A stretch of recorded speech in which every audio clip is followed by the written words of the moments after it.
Fala galera do YouTube, bom dia, me chamo Sândalo Monteiro do canal Sândalo 1001 Ideias. Hoje é dia 18 de junho de 2024. Nós estamos com mais um lançamento aí de nossos produtos Sândalo 1001 Ideias. Lareira ecológica de dormente. Então, aí mais um produto da Sândalo 1001 Ideias. Se você não é inscrito no nosso canal, se inscreve, por favor, dá seu like, curta nosso conteúdo, compartilhe, deixa seu like para fortalecer o canal. Vamos falar sobre o produto. Então é madeira de dormente, madeira usada ecologicamente correta, de reciclagem, descartada de linha férrea.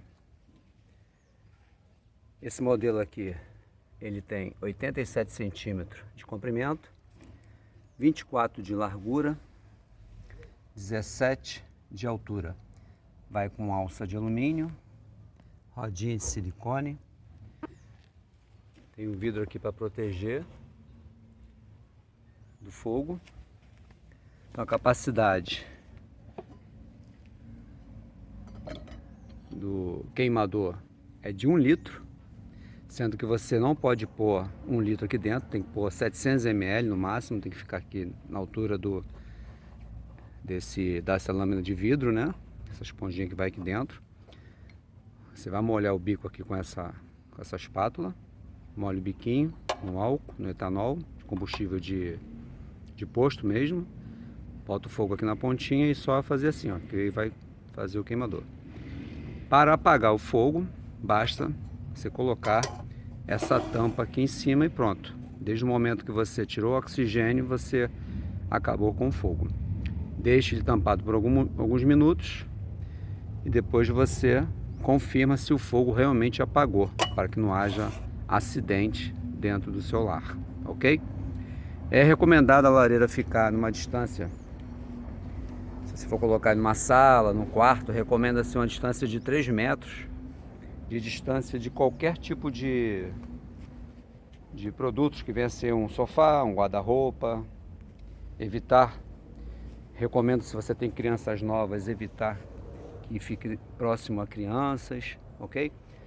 De acordo com o fabricante aí do queimador, ele aquece o local por 4 horas, no local de 7 metros quadrados, aquece por volta de 4 horas, consumindo aí o etanol. Ok?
Sândalo 1001 Ideias.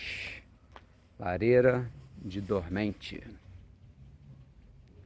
Um abraço!